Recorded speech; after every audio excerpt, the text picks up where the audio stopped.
MP board कक्षा 10वीं वाले सभी बच्चों का, प्यारे विद्यार्थियों का, यहाँ पर सामाजिक विज्ञान का पूरा पेपर और उसका सॉल्यूशन मेरे द्वारा यहाँ पर बताया जा रहा है। प्यारे बच्चों, ये पूरा का पूरा पेपर है जो कि आपको परीक्षा में दिया जाएगा और साथ ही प्यारे विद्यार्थियों ये पेपर आपको परीक्षा में देखने को पूरा का पूरा पेपर मिल जाएगा। प्यारे विद्यार्थियों, जितने भी स्टूडेंट्स हमारे साथ नए जुड़े हुए हैं तो सभी बच्चों से मैं कहना चाहूँगा कि आप सभी बच्चे चैनल को सब्सक्राइब जरूर करके रखें, क्योंकि जो पेपर आपको बता रहा हूँ परीक्षा में छपेगा 101%। तो आइए शुरुआत करते हैं हमारे प्रश्नों से। प्यारे बच्चों, प्यारे साथियों, जो कि आपको परीक्षा में दिए जाएंगे, तो पूरा का पूरा पेपर आपको क्या करना है, ध्यान से देखना है, याद आपको कर लेना है। क्वेश्चन आप देखिएगा प्यारे बच्चों, प्यारे साथियों, आपकी स्क्रीन के सामने वो प्रश्न आ चुके हैं जो आपको परीक्षा में दिए जाएंगे और आपसे पूछे जाएंगे। क्वेश्चन आपसे पूछा जाएगा, सही विकल्प चुनकर लिखिए में। मृदा निर्माण में सबसे अधिक योगदान होता है, यानी कि मृदा के निर्माण में सबसे ज़्यादा योगदान किसका होता है, प्रश्न आपसे परीक्षा में पूछा जाएगा। शेल का, जल का, पर्वत का या फिर वायु का। इसमें आपको शेल करेक्ट उत्तर के रूप में लिखना है, जो कि मृदा के निर्माण में सबसे ज़्यादा योगदान होता है शेल का। तो शेल आप यहाँ पर ध्यान रखेंगे। चैनल पर जितने बच्चे हमारे साथ नए जुड़े हुए हैं तो प्यारे विद्यार्थियों, चैनल को सब्सक्राइब जरूर करके रखें, क्योंकि आपके लिए जो मेहनत और प्रयास हम कर रहे हैं, लगातार कर रहे हैं, ये आप सभी बच्चे जानते हैं। सरदार सरोवर बांध बना हुआ है, तो सरदार सरोवर बांध किस नदी पर बना है, नर्मदा नदी पर सरदार सरोवर बांध बना हुआ है। मुंबई में प्रथम कपड़ा मिल की स्थापना कब होती है, तो इसमें आपको लिखना है 1854। क्या लिखना है, 1854 आप यहाँ पर करेक्ट करेंगे, जो कि आपका आंसर सही हो जाएगा। अगला क्वेश्चन आएगा परीक्षा में, देख सकते हैं, सिंहली को श्रीलंका में कब राजभाषा घोषित किया गया था। तो ये कब घोषित किया गया था, तो इसमें आपको ध्यान रखना है 1956 में। तो यहाँ लिखना है 1956। राष्ट्रीय विकास का अर्थ होता है चहुमुखी विकास, सामाजिक विकास और आर्थिक विकास, यानी कि इसमें आपको क्या करना है, ऑप्शन नंबर डी। कपास किस प्रकार का उत्पाद है, तो ये एक प्राकृतिक उत्पाद है, इसमें आपको प्राकृतिक उत्पाद ध्यान रखना है। बढ़ेंगे अगले क्वेश्चन की ओर, पूरा पेपर ध्यान से देखना है, क्वेश्चन छोड़ नहीं देना है, वरना आप पछताएंगे कि काश हम पेपर को देखते, याद करके आ जाते। संपूर्ण उत्तरी मैदान मृदा से बना है, तो संपूर्ण उत्तरी जो मैदान है वो कौन सी मृदा से बना है, इसमें आपको ध्यान रखना है जलोढ़।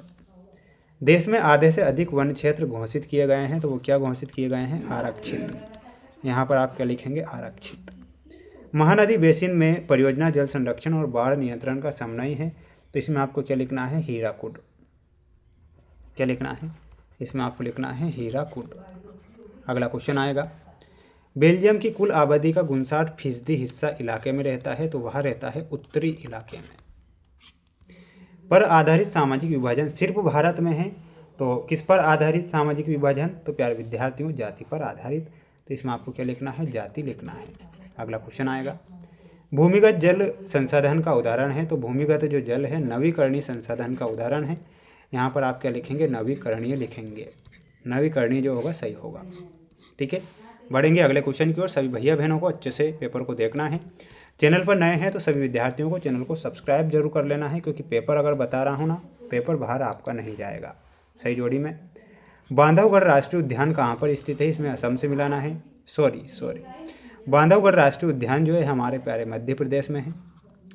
चाय असम जाकर पियो, फ्रांस की क्रांति 1789, रोलेट एक्ट 1919, बेल्जियम की भाषा डच फ्रेंच, और करेंसी देश की सरकार इसे प्राधिकृत करती है। ये आपकी जोड़ी यहाँ कंप्लीट हो चुकी है। प्यारे बच्चों, अगला क्वेश्चन देखिएगा। अगला क्वेश्चन आएगा परीक्षा में, ध्यान से पढ़ना है, याद आपको करना है। मध्य प्रदेश में स्थायी वनों के अंतर्गत सर्वाधिक वन क्षेत्र आते हैं, तो बिल्कुल ये आपका सत्य है। बहुउद्देशीय योजनाओं के कारण भूकंप आने की संभावना बढ़ जाती है, ये सत्य है। 1805 में फ्रांस की क्रांति हुई, गलत होगा। यूरोपीय संघ का मुख्यालय ब्रुसेल्स में स्थित है, ये सत्य लिखना है। 2011 की जनगणना के अनुसार पुरुषों की साक्षरता दर 76% है, यह गलत होगा। किसी भी अर्थव्यवस्था को 4 क्षेत्रों में बांटा गया है, तो बिल्कुल आपको सत्य लिखना है। ये आप यहाँ पर करेक्ट आंसर के रूप में लिखेंगे। अर्थव्यवस्था को कितने क्षेत्रों में, 5 क्षेत्रों में बांटा गया है, शायद देखना पड़ेगा एक बार। देखिएगा प्यारे विद्यार्थियों, यहाँ पर किसी भी अर्थव्यवस्था को 5 क्षेत्रों में बांटा गया है, यानी कि आपका क्या हो जाएगा, गलत हो जाएगा। इसमें आप असत्य लिखेंगे। बढ़ेंगे अगले क्वेश्चन की ओर। अगला क्वेश्चन देखिएगा, जिसमें आपको एक वाक्य में उत्तर देना है। बांधों को आधुनिक भारत का मंदिर किसने कहा था, तो इसमें आपको लिखना है नेहरू ने। किसने कहा था, नेहरू।